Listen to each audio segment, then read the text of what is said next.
성경은 교훈과 책망과 바르게 의로 교육하는 말씀이라고 이야기하죠. 성경은 역사를 통하여 우리 마음을 교육해주고 하나님의 사람으로 만들어주는 말씀이다.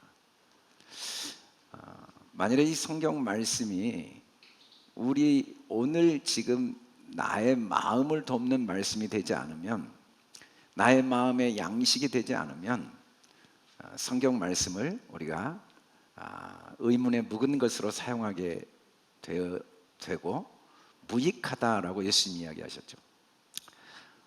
우리는 이 세상에 하늘에는 새가 있고 바다에는 고기가 있고 땅에는 온갖 동식물이 있어요. 근데 그 모든 것들이 내 육체의 양식이 됩니다. 하나도 빠짐없이 수천 년 동안 이어져 왔던 그 수많은 온갖 과일들, 온갖 새들, 온갖 물고기들이 하나하나 때마다 나의 양식이 되어 내 육체를 지탱시켜주죠. 성경 66권은 동일하게 나의 마음의 양식으로 매 순간 나를 교훈하고 책망하고 의로 교육해 줘서, 바르게 의로 교육해 줘서 내 속사람의 살과 피, 양식으로 하나님이 주신 생명의 양식이다라고 말씀하고 있죠. 오늘 말씀도 마찬가지입니다. 배경은 이스라엘 백성이 멸망하고 720년 남유다가 이제 마저 바벨론 포로로 끌려가게 될 일을 에레미야에게 이야기하고 그 멸망하기까지의 과정을 예언한 선지자예요. 자기 백성이 멸망해야 될 이야기를 한 그 역사적인 사건은 역사 이야기가 아니고 내 이야기죠. 그 모든 이야기는 내 이야기. 성경을 기록한 진짜 목적이 내 마음이라고 했는데 도대체 그 마음이 뭘까? 내 영의 양식이라고 하는데 영이 뭘까? 하나님은 우리를 자기 형상대로 만드셨대요. 그렇게 만드신 목적은 다스리게 하기 위해서. 땅 위에 있는 새, 땅 아래에 있는 바다의 물고기, 땅 위에 있는 기는 짐승, 모든 것, 땅을 다스리는 거죠. 땅. 그런데 이 땅은 내 이야기거든요. 내 이야기. 땅을 다스린다는 건 내 마음을 다스릴 능력을 주셨다는 거예요. 왜 우리를 자기 형상대로 만드셨냐면 스스로 자기 마음을 다스릴 능력을 주셨죠. 마음을 다스리면 세상을 다 다스릴 수 있으니까. 하나님은 영이신데 그 영, 하나님의 마음이 다스려지니까 온 세상을 다스릴 수 있고, 사람도 하나님이 자기 형상, 자기 마음, 자기 영을 주셔서 온 세상을 다스리게 하셨다고 분명히 말씀을 하시는데, 하나님 말씀에 해당되지 않는 사람이 있을 방법이 없는데 있는 것 같아요. 다스리지 못하는 것 같아요. 실제로 우리는 살면서 세상이 너무 문제가 많아요. 거인들이 많아요. 이렇게 코로나 이후에 경제적인 어려움이 오고, 또 우크라이나 러시아 전쟁 때문에 세계 여러 정치 상황이 어려우면서 또 사회적인 다양한 갈등과 문제가 있고, 기후 문제 있고, 가정 문제, 건강 문제, 여러 실제적인 문제들이 너무 큰 거인으로 보이기 때문에 내가 이걸 도저히 통제할 수 없는, 너무 내 자신이 연약한 메뚜기처럼 우리는 우리 스스로를 느끼지 않을 수가 없습니다. 근데 사실은 우리가 이렇게 느끼는 이유는 우리가 우리의 통치권을 잘못 사용해서 그러죠. 오늘 에레미야도 그 주어진 정치 상황, 경제 상황, 사회 상황, 종교 상황들 때문에 너무 절망과 슬픔과 탄식을 경험하게 됩니다. 근데 하나님은 그 에레미야에게 뭐라고 하냐면, 내가 너를 모태에 지기 전에 알았고 또 너를 구별하였고 너를 선지자로 세웠다. 여러분, 선지자라는 이 나비라는 원래 단어의 의미는 이 눈, 베이트, 헤이라는 그 나비, 선지자라는 단어가 갖고 있는 원래 의미는 자기 자신을 그대로 내어주었다. 선지자는 내가 나를 너에게 다 그대로 100% 내어주었다. 우리는 하나님이 자기를 다 내어줘 버린 피조물이에요. 자녀는 부모로부터 모든 걸 물려받아요. 혈액형도 물려받고, 그 얼굴, 발, 몸, 그리고 성도 물려받고, 모든 조상을 다 물려받고, 가문을 다 물려받는 것처럼 뭐 누구도 양자는 아무리 아들이어도 물려받지 못해요. 그건 이미 한계가 있어요. 그러나 자녀는, 우리는 하나님에게 모든 걸 물려받은 선지자예요. 사람들은 성경에 나온 몇 명이 선지자인 줄 아는데 하나님은 사람이 선지자라는 거죠. 어떻게 그런 선지자가 있어요? 물론 선지자의 역할이 너무 다양해서 선지자가 아닌 것처럼 보여요. 그래도 사람이 선지자가 아닐 방법은 없는 이유가, 하나님이 우리가 이 땅에 육체가 오기 전에 이미 짓기 전에 알고 성별을 해서 다양한 역할로, 마치 난자 정자 하나의 세포가 머리끝부터 발끝까지 다양한 모습을 하고 있는 것처럼 이 땅의 모든 사람들은 한 하나님으로부터 성별되어 나온 선지자들, 하나님이 그대로 자기를 나타낸 다양한 하나님의 선지자들이다 라고 말씀을 하시지만, 내 자신은 너무 메뚜기처럼 느껴지는 건 어쩔 수가 없는 거죠. 그런데 하나님께서 우리를 어떤 선지자로 세우셨냐면, 우리에게 다양한 역할이 있는 것 같지만 모두가 동일한 선지자인데, 에덴의 동산을 창설하시고 그 에덴을 경작하는 선지자로 세우신 거예요. 에덴은 우리가 흔히 말하는 천국입니다. 기쁨, 즐거움, 자유, 행복, 그 모든 게 에덴이죠. 이든이라는 히브리어가. 그런데 거기에 동산을 만들었다는 건 사람 마음에 모든 하나님 나라를 다 집어넣어 놓고 우리를 만드셨다는 거죠. 하나님은 하나님 나라의 주인이십니다. 하나님 나라의 왕이십니다. 그 하나님이 우리를 자기와 같이 만들어서 우리도 우리 나라의 주인으로 내 마음을 다스려 천국을 경험할 수 있게, 우리를 어떤 선지자로 세웠냐면 내 마음을 경작하도록, 그것을 경작하도록. 에덴에 있는 동산이 이게 땅인데 내 마음을 경작하고 지키도록, 경작도 하고, 경작해 놓으면 또 파괴 대적자가 있으니까 지키도록 우리에게 다스리는 능력을 주셨다는 거죠. 왜냐하면 내 마음을 다스리면 온 세상을 다스릴 수가 있기 때문이죠. 하나님은 우리에게 그런 능력을 주셨고, 우리는 그 능력을 갖고 있는 증거가 뭔가? 시편 139편 1절에 보면 여호와여 주께서 나를 살펴보셨으므로 나를 아십니다 그럽니다. 근데 하나님은 영이시거든요. 이때 이 야단은 영으로 아는 거예요. 영으로 아는 거죠. 개는 주인을 알지만 야다가 없습니다. 소도 주인을 알지만 야다가 없어요. 그냥 주인인 줄 알지 주인이 될 수는 없어요. 이 알은 영으로 아는 건데, 사람에게는 두 가지 알을 경험해요. 첫째는 이성적인 알미죠. 향기교회를 알려면 주소를 확인해야 됩니다. 또 교회 건물을 와서 보고 향기교회 사람들의 이야기를 들어보고, 그리고 다른 교회와 비교를 해봐야 향기교회를 압니다. 그냥 향기교회만 들어서는 향기교회가 뭔지를 알 수가 없어요. 근데 다른 교회와 비교를 해보니까 향기교회의 장점과 단점, 그리고 향기교회는 이런 교회다라는 정의가 내려질 수 있는 암, 이건 이성적인 알이에요. 근데 영적인 알은 자신이 알고자 하는 것이 되지 않으면 알 수가 없어요. 우리가 사랑은 이성적인 알므로 알 수가 없는 영적인 거거든요. 사랑에 관한 논문을 아무리 많이 발표하고 사랑에 대한 책을 아무리 많이 써도 내가 사랑해야 사랑을 알지, 내가 지금 사랑하지 않으면 사랑이 뭔지 몰라요. 아픔과 고통이 뭔지 아무리 많은 이야기를 해도, 오늘 이동원 목사님이 이제 은퇴하시고 자기 자신이 자녀들보다 당연히 먼저 갈 줄 알았는데, 자녀가 2년 전에 암으로 먼저 하늘나라를 갈 때 고통을 아는 건 그 전에 설교할 때 아는 것이, 고통에 대해서 수없이 많은 이야기를 하고 글을 쓰고 간증을 하고 그런 암과 달리 본인이 고통이 되어버리니까 비로소 안 거예요. 영적인 암은 자기가 그 자신이 되지 않고는 알 수가 없어요. 하나님이 우리를 아신단 말은 하나님이 사람이 되셨어요.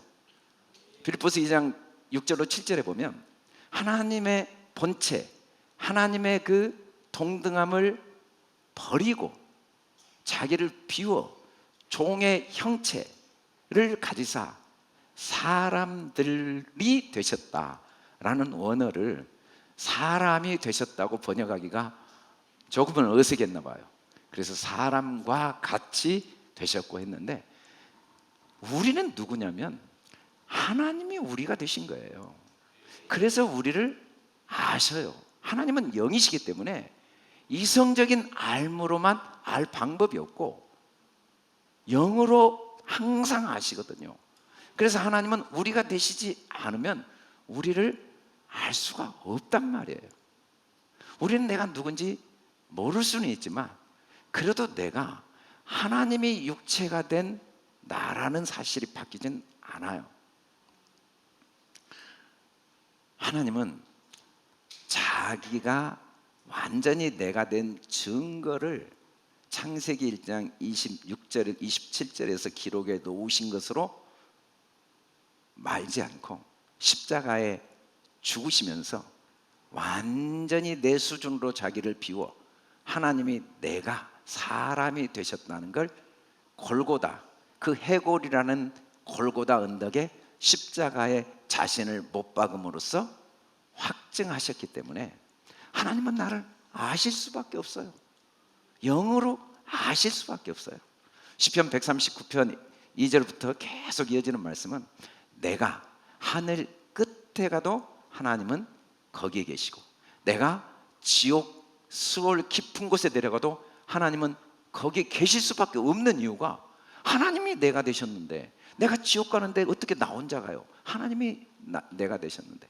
내가 천국 가는데 어떻게 하나님 나 혼자 가요? 하나님이 내가 되셨는데. 사람들은 오해를 많이 해요. 불신자의 마음을 하나님 어떻게 다 아셔?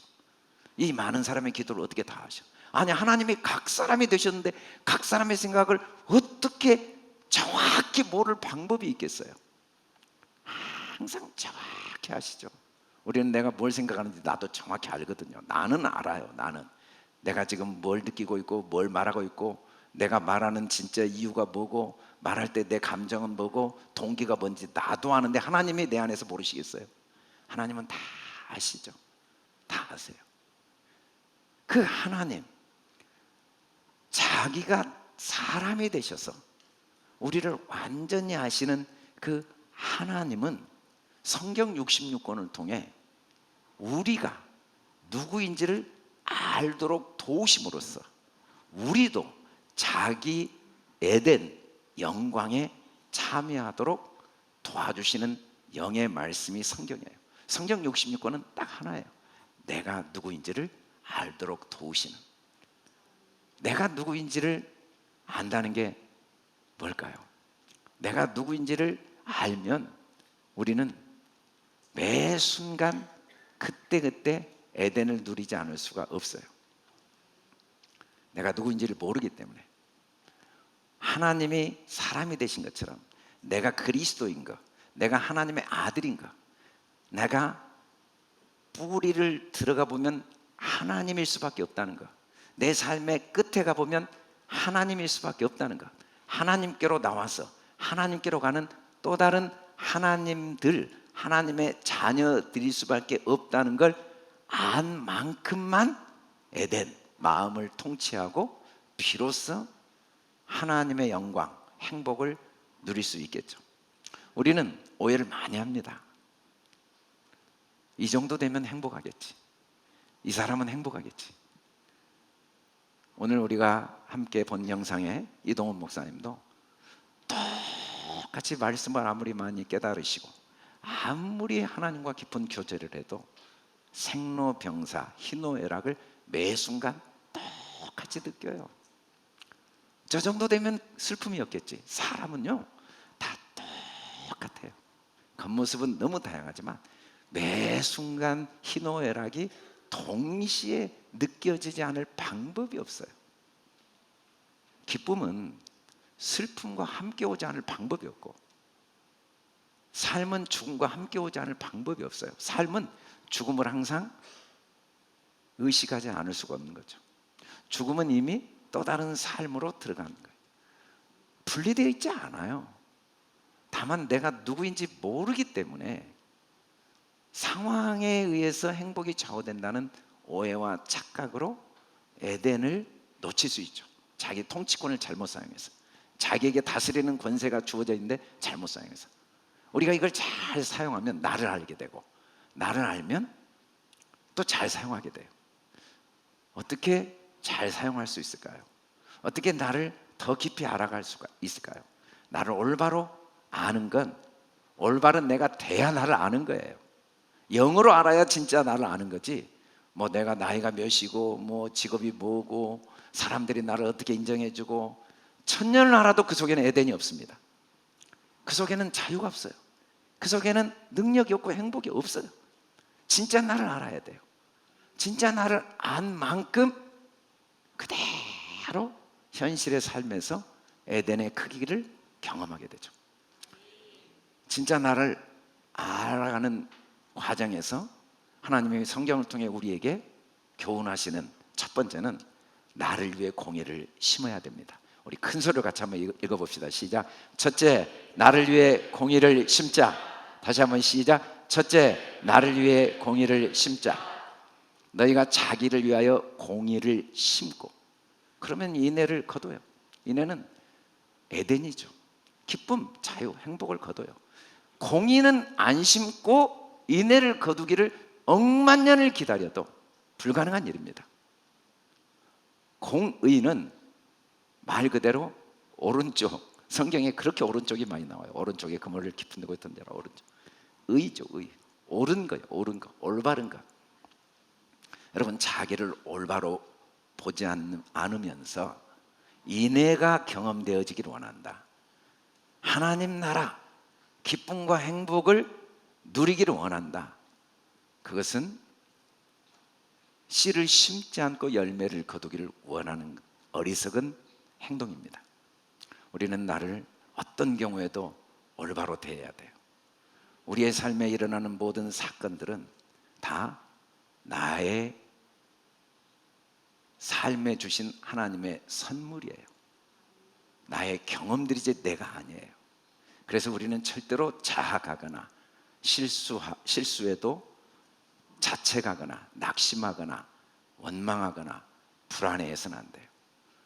마음에 불안이 밀려와도 그걸 좋게 봐야 돼요.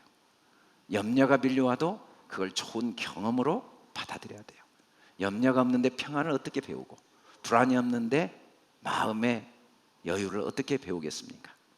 가난과 궁핍함도 소중한 선물과 경험으로 받아들여야 돼요. 그게 내가 아니에요. 나는 하나님의 자녀예요.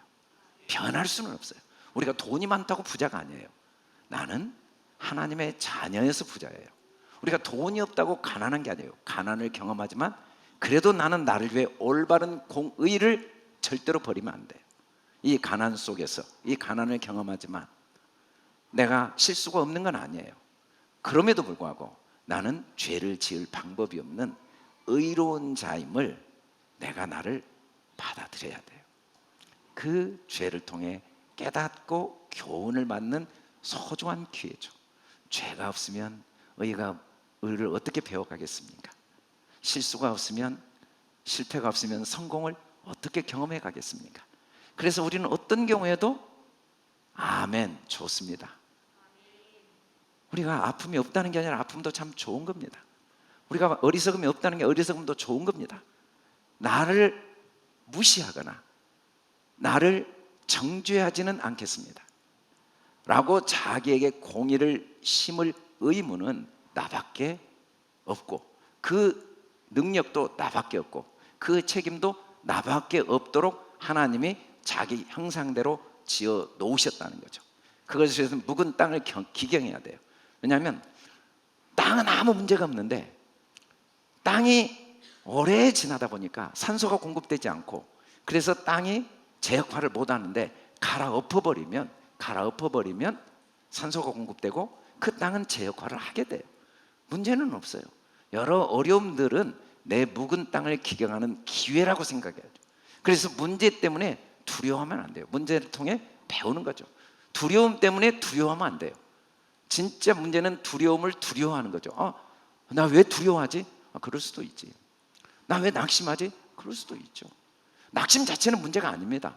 낙심하는 자기를 받아들이지 못하는 게 문제예요. 실수가 문제가 아니라, 실패가 문제가 아니라 실패하는 자기를 받아들이지 못하는 게 문제죠.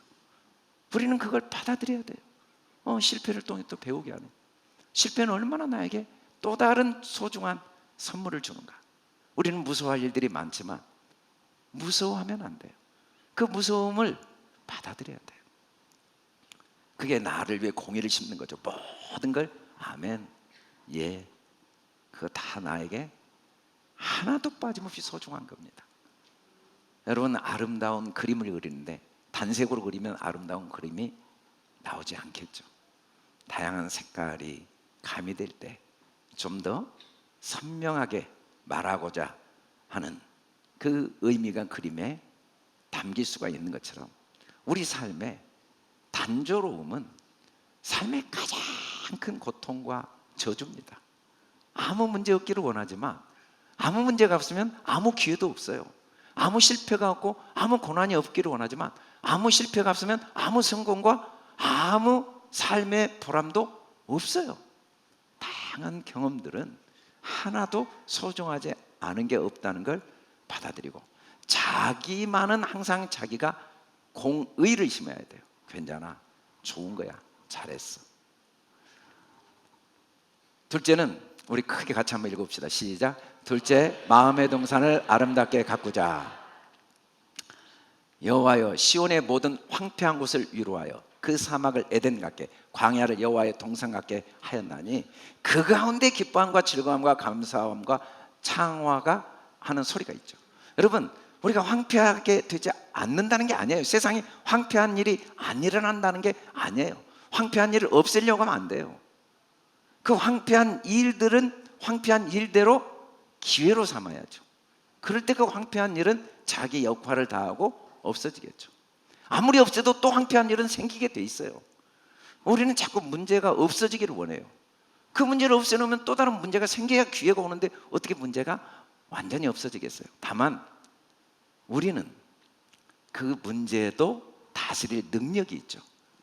우리에게 문제가 없을 때는 없는 대로 그걸 다스리는 능력이 있어요. 그걸 감사하고 그걸 함께 나누고 또 형통할 때 함께 기뻐하고, 동시에 문제가 있을 때 문제를 없애려 가기보다 그 문제도 소중한 선물로 받고, 그 황폐함도, 그 사막도, 그 광야도 오히려 위로하면서, 그걸 에덴으로 바라보면서, 그걸 하나님의 나를 향한 절대적인 사랑의 손길로 믿으면서 여호와의 동산으로 만들 능력이 우리에게 있는 거죠.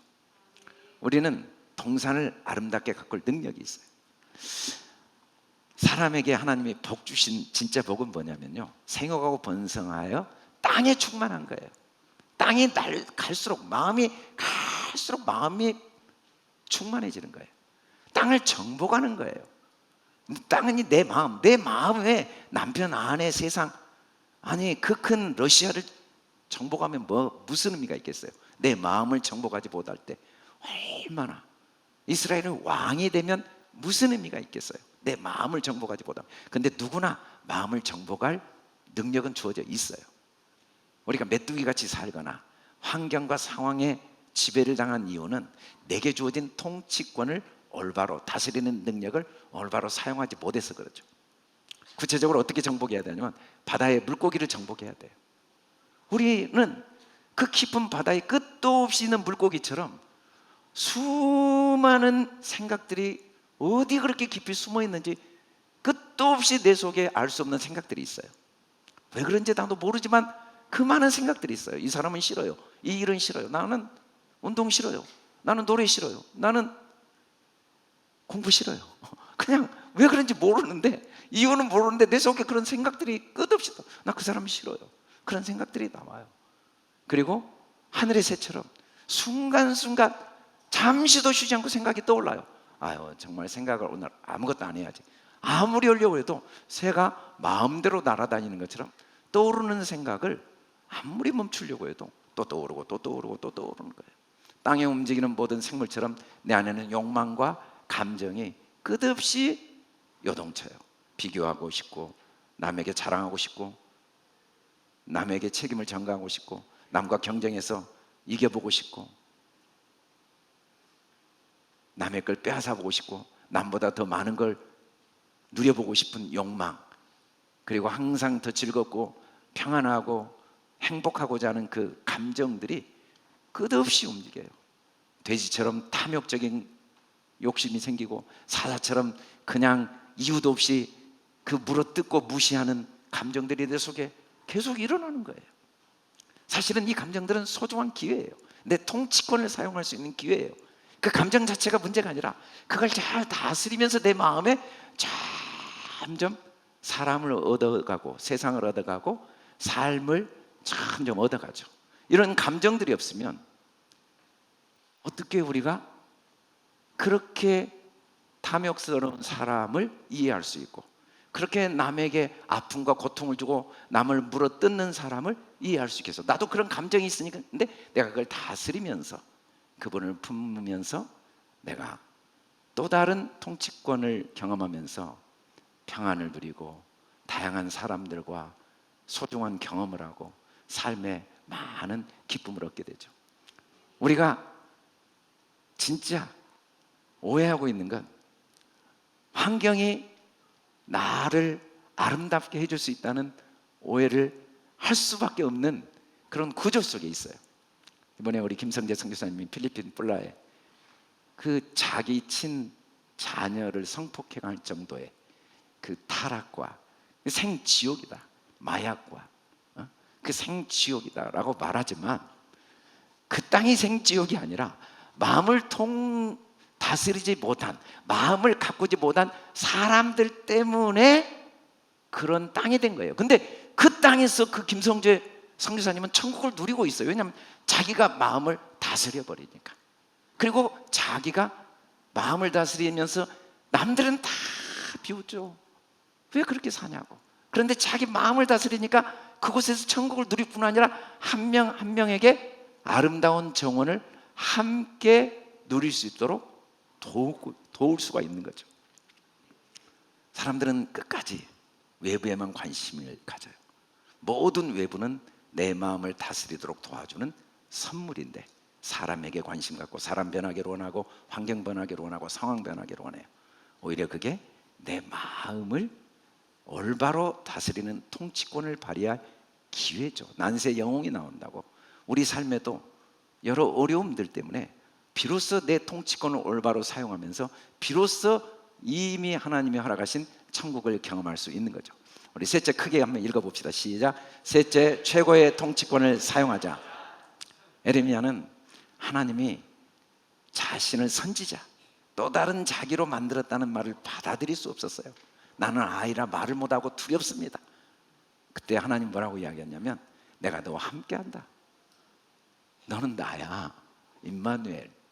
어제 우리 다니엘 기도에서도 임마누엘의 은혜를 우리 정은주 간사님이 간증을 했는데, 너는 나야, 그 말이 임마누엘이에요. 임마누엘. 그리고 도대체 하나님이 나인 증거가 뭐냐면, 나를 너의 말에, 내 입에 두었어. 여러분, 사람만 말을 할 수가 있어요. 말은 마음의 알갱입니다. 마음은 생각을 만들어내는 원인이죠. 그 마음은 영이 없으면 마음이 없어요.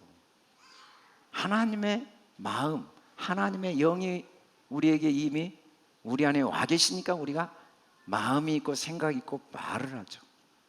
사람들은 자기 말의 통치권이, 말의 능력이 하나님의 능력이라는 걸 모르고 사용해도, 우리는 하나님의 능력을 지금까지 사용해 왔어요.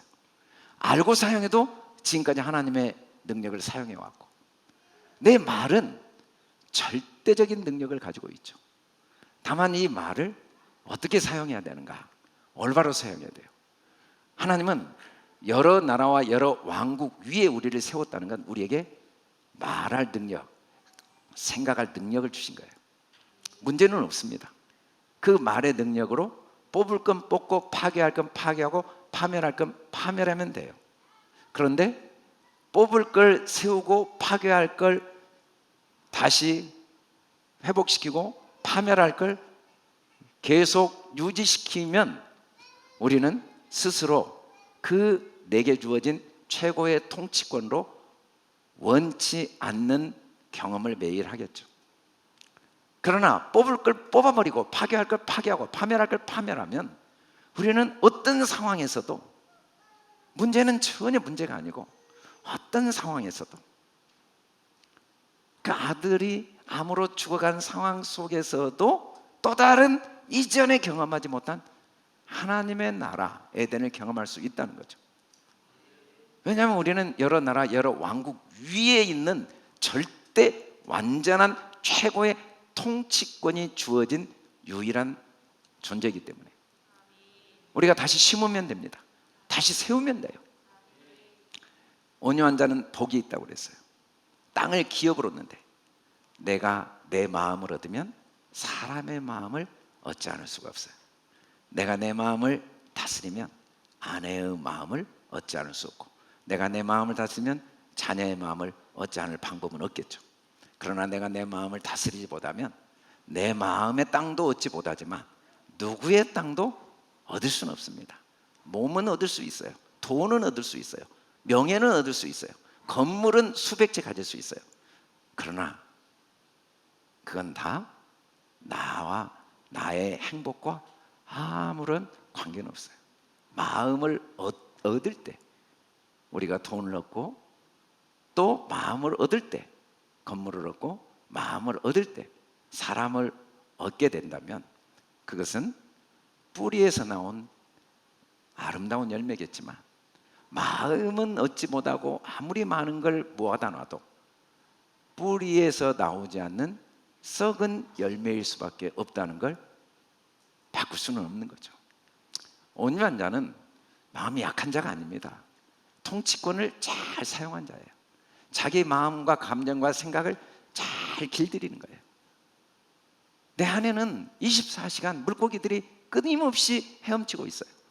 새들이 지 마음대로 날아다니면서 똥도 싸고 온갖 일을 다 해요. 제가 운전하면서 새들이 싼 똥이 조금 방치하면 그 차량 그 유리에 다시 지우는데 시간이 많이 걸리더라고요. 그래서 왜 그런가 봤더니 그게 무슨 뭐 기름 성분이 있나 봐요. 그래서 바로 지워야 되더라고요. 그런 것처럼 생각의 똥들이 끊임없이 우리에게 차곡차곡 달라붙어 있어요. 우리 안에 온갖 짐승들이 24시간 움직여요. 또 욕심이 생기고 감정이 생기고 미움이 생기고 판단이 생기고 생기는데 어쩌겠어요. 이건 전혀 문제가 아니에요. 근데 그걸 얼마든지 통치할 수 있는 능력이 있고, 그럴 때마다 그걸 오히려 감사하고, 그런 내 생각을 통해 더 겸손히 배우고, 그걸 통해 또 하나님의 은혜를 더 의지하고, 그걸 통해 진짜 내가 누구인지 다시 한번 돌아보고, 그래서 나를 올바로 다스리는 자가 온유한 자죠. 나라와 왕국의 통치권을 하나님이 주신 이 능력을 잘 사용한 사람이 모세입니다. 모세는 온유함이 지면이 모든 사람보다 더하였다. 자기 마음을 잘 오랫동안 다. 그러기에는 오랜 과정이 있었죠. 40년 애굽 생활, 40년 광야 생활. 그 시간 동안은 내 마음을 다스리는, 온유하게 하는 하나님의 축복의 선물이었고, 그 기간을 통과하면서 모든 사람을 다 얻을 수가 있었고, 애굽에서 하나님의 영광을 드러내고 이스라엘 백성을 가나안 땅으로 인도할 수가 있었다는 겁니다. 우리가 통치권을 잘 사용한다는 것은 하나님 나라가 가까이 왔으니 회개하고 복음을 믿는 거예요. 하나님 나라를 만드는 게 아닙니다. 우리 속에 이미 있어요. 이 가까이라는 말이 우리 안에 있다는 말인데, 여러분, 하나님 나라는 이미 있는데 믿지 않아서 그래요. 회개를 안 하고 하나님 나라의 등을 돌리고 있어서. 하나님 나라는 돈으로 사는 게 아닙니다. 노력으로 하는 게 아니에요. 무조건적으로 이미 주어져 있어요. 우리의 통치권을 사용하지 못하게 하는 뿌리 깊은 말은 뭐냐면 조건이 꼭 있어야 된다는 생각. 우리는 조건 없이 에덴을 누릴 능력이 있어요. 아무 이유 없이 하나님은 우리를 위해 자기를 내어 주셨어요. 말도 안 되죠. 어떻게 조건 없이. 여러분, 우리가 하나님 나라를 얻기 위해서 꿈을 갖습니다. 우리는 경제적인 목표를 세웁니다. 사회적인 지위를 목표로 세웁니다. 가정이 행복하기를 원합니다. 교회가 부흥하고 성장하기를 원합니다. 내가 지적으로 더 많은 걸 얻고 심령이 더욱 여유가 있고 내면이 변화되기를 원하는 소원이 있습니다. 내 아내가 변화되고 내 남편이 변화되기를 원하는 소원이 있어요. 우리 자녀가 세상에서 훌륭한 자녀가 되기를 원하는 마음의 간절한 소원이 있어요. 그런데 한 가지 놓치는 건 그 소원을 이루는 결과가 행복이라는, 그게 복음이라는 뿌리 깊은 오해가 우리의 삶의 모든 행복을 다 빼앗아가요. 소원은 그 자체가 행복, 소원을 가진 자체가 행복이지 소원의 열매가 행복이 아닙니다. 여러분, 삶 자체가 행복이라니까요. 죽어보세요. 죽은 개가 죽은 사람보다 낫다고 전도서에 나오잖아요. 삶은 매 순간이 그 자체가 행복이에요. 우리는 꿈을 이루어가는 과정이 전부 행복인 걸 놓치고 결과가 행복이라는 오해를 하고 있는 게 지금 내 안에 있는 하나님 나라를 다 잃어버리고 그 잘못된 내 마음의 생각 때문에 행복을 놓치고 있다는 거죠. 우리는 나의 통치권을 사용해야 됩니다. 근신하라 깨어라 너희 대적 마귀가 우는 사자와 같이 삼킬 자를 두루 찾아요.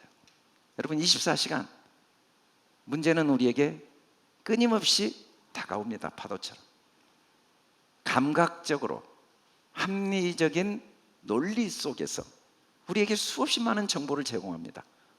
이번에 암에 걸렸습니다. 이번에 재정적으로 이런 어려움이 있습니다. 수없이 많은, 이번에 부부가 이렇게 갈등이 생겨 이혼하게 되었습니다. 이번에 이렇게 자녀들이 원하는 대학에 들어가지 못했습니다. 이번에 회사가 이런 어려움이 있습니다. 수많은 정보들이 와요. 그러나 그런 문제들은 통치권을 사용할 기회지, 그 문제는 나에게 천국을 빼앗아갈 능력이 전혀 없어요. 전혀 없어요. 오히려 그것 때문에 믿음을 굳게 하고 그들을 대적하면서 내 안에 나도 알지 못했던 통치권, 올바른 생각을 하는 능력이 이 마귀 때문에 점점 자라는 거죠. 난세가 영웅을 만든다고. 여러분, 아무 문제 없기를 끊임없이 원하는데, 그리고 언젠가 나는 문제가 없으라, 그리고 매일 그 문제 없기를 기대하지만 진짜 문제 없는 삶보다 비참한 건 이 세상에 존재하지 않아요. 문제 없는 건 공동묘지 가야 되는데 문제가 없어 보세요. 똑같은 음식만 10년, 20년 먹어보세요. 그보다 큰 고문은 없습니다. 그보다 큰 저주는 없어요. 때로는 맛없는 것도 먹어봐야 맛있는 맛을 알죠. 때로는 안 되는 일이 있어야 되는 일의 기쁨을 알죠. 어느 것 하나 소중하지 않은 게 없는데 그 문제에 대한 우리의 마음의 태도가 문제지, 문제는, 마귀는 아무 문제가 아니에요. 마귀를 문제라고 보는 문제가 문제죠. 마귀를 기회로 봐야죠. 마귀를. 우리는 나의 통치권을 사용하기 위해서 우리 마음을 잘 지켜야 돼. 마음을 지킨다는 건 얼마나 사람들이 습관의 동물인지, 사람들은 습관적인 생각 속에 일생을 삽니다. 한 과학자가 인간이 1초 동안 뇌에서 어느 정도의 정보를 입수하는가 봤더니 4천억 비트.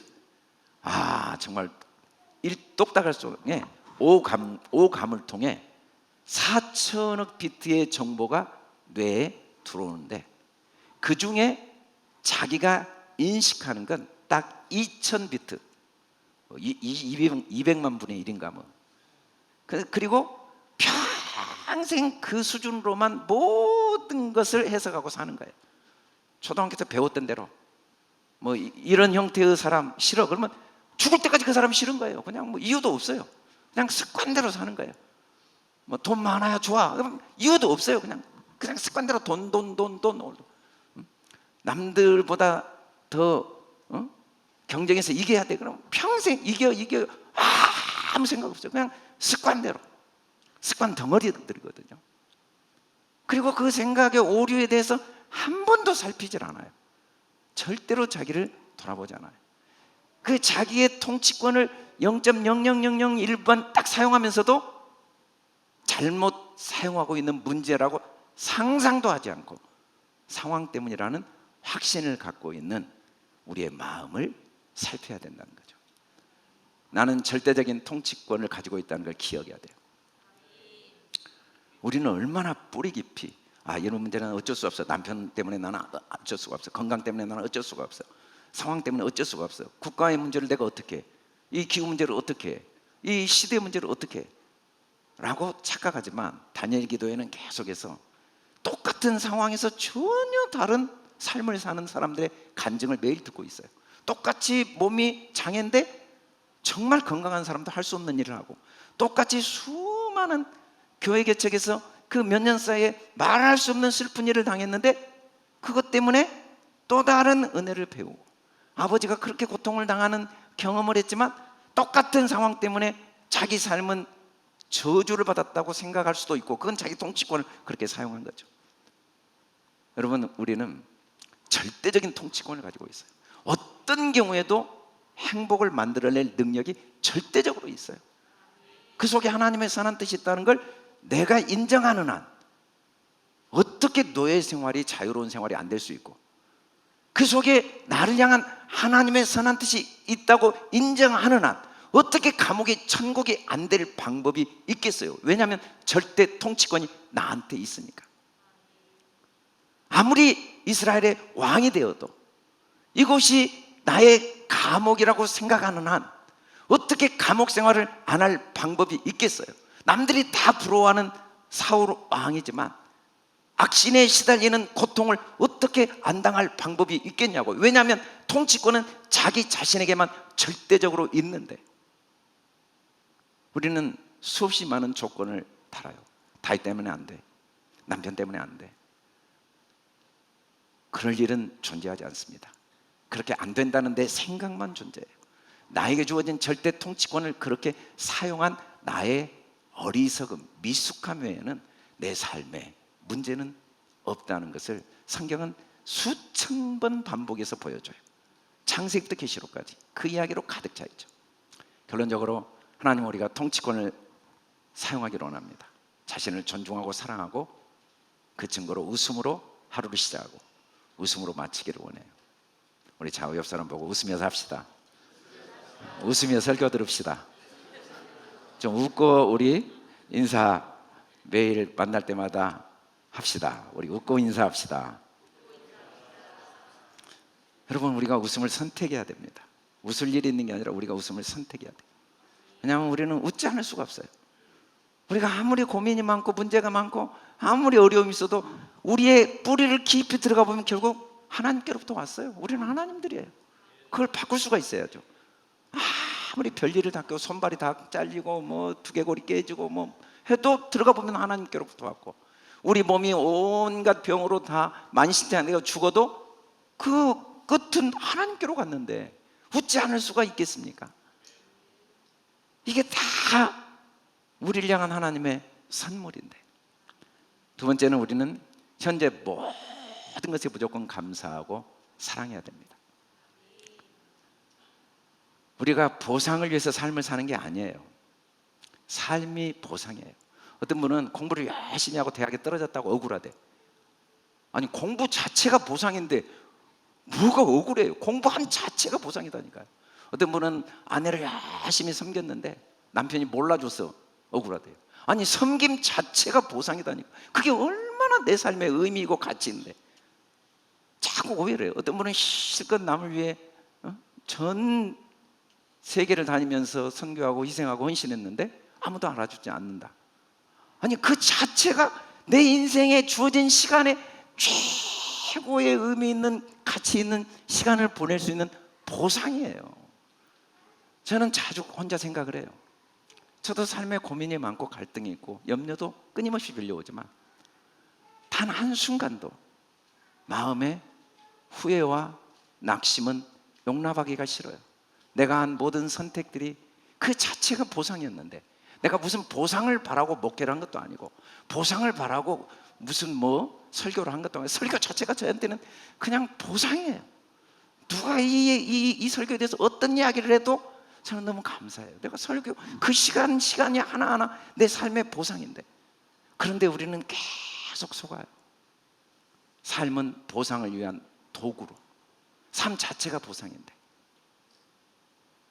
내가 숨쉬고 내가 아내로 살고 남편으로 살고 그 자체가 보상이라는 거죠. 보상. 생각을 바꾸면 보상이 아닌 게 없어요. 저도 사진을 볼 수가 없었어요. 아내의 사진을. 마음에 너무 슬픔이 밀려와서. 그런데 아내가 같이 투병하는 동안 매일 저에게 했던 말이 생각나더라고요. 여보, 나는 너무 행복해. 나는 당신에게 충분히 사랑받았고 또 나도 당신을 사랑했고 우리 아이들도 잘 컸고 다 결혼했고 또 하나님이 내게 주신 은혜가 너무 많아서 나는 아무 여한이 없고 너무 행복해. 그 말들이 계속 떠오르니까 사진을 보는데 너무 행복하더라고요. 저는 오해를 했어요. 사진에 슬픔이 있는 줄 알았어요. 사진에 슬픔이 없더라고요. 내 생각 속에 슬픔이 있었어요. 사진에 기쁨이 있는 게 아니라 내 생각 속에 기쁨이 있어요. 돈에 여유가 있는 게 아니라 내 생각 속에 여유가 있는데 돈에 여유가 있다는 착각을 바꿀 수가 없어요. 내 주변 환경과 상황이 나를 자유롭게 한다는 착각을 바꾸지를 못하는 동안 나의 통치권을 잘못 사용해서 감사를 놓치고 사는 거죠. 감사하지 않는 일이 하나라도 있어야 감사하지 않는데 사랑하지 않을 게 하나라도 있어요. 그래서 항상 움켜쥐고 걱정하고 욕심내고 비교하고 고민하고 아무것도 못하는 거예요. 매일. 그래서 죽을 때 보니까 하고 싶은 거 하나도 못했어요. 사랑하고 싶었는데 함께하고 싶었는데 하고 싶은 일이 많았어요. 우리는 이거 들으면 막 하고 싶은 일이 너무 많아요. 나도 좀 돕고 싶고 나도 기도해 주고 싶고 나도 섬기고 싶고 근데 아무것도 못하는 거예요. 왜? 통치권을 잘못 사용해서 생각의 오류 때문에 우리는 무엇보다 가까운 사람에 대해 오직 아름다운 걸 생각해야 됩니다. 하나님은 우리를 보이는 대로 본 적이 없고 원하는 대로 봤어요. 너는 내 아들이다. 너는 내 보배다. 우리는 보이는 대로 보면서 원할 때가 많아요. 남편이 참 나의 마음을 이해해 주면 좋겠다. 그런데 우리는 그 원하는 대로 잘 이해했다고 보는 일이 먼저예요. 남편이 변화된다면 그렇게 보는 건 아무 의미가 없어요. 왜? 어차피 남편은 또 바뀔 수 있으니까. 아내가 변화된 다음에 그렇게 보는 건 아무 의미가 없어요. 아내는 언제 변할지 몰라요. 그렇게 외로운 사람, 짝을 만나고 싶어 해요. 그렇게 짝을 만난 사람, 혼자 있고 싶어 해요. 왜냐하면 혼자 있어도 똑같이 희노애락을 겪고 둘이 있어도 똑같이 희노애락을 겪으니까. 상황은 내 삶에 의미를 주지 않아요. 내가 먼저 내 마음을 바꿔야 돼요. 내가 원하는 대로 내가 항상 생각하는 힘을 길러야 돼요. 내가 남편이 나를 잘 이해해 주기를 원하면 항상 그렇게 보는 힘을 길러야 돼요. 어떤 말을 해도 나를 이해해 주고 있다. 지금 나를 이해해 주고는 있지만 그걸 잘 사용하지는 못할 수 있죠. 어떻게 나를 이해하는 걸 표현해야 될지를 배우지 못했고 자기 안에 있는 통치권을 아직 올바로 사용하는 능력, 똑같은 의사가 됐지만 경험이 없어서 수술하는 능력이 부족할 수는 있지만 똑같은 의사예요. 다 나를 사랑하고 나를 이해하고 나를 존중하고 나를 축복하는 것으로 보는 힘을 내 안에 길러서 통치권을 올바로 사용해서 이 한 주 동안 우리 안에 아름다운 정원을 가꾸는 복된 한 주가 되기를 주님의 이름으로 축원합니다. 우리 다 같이 일어나 선포하고 찬양합시다.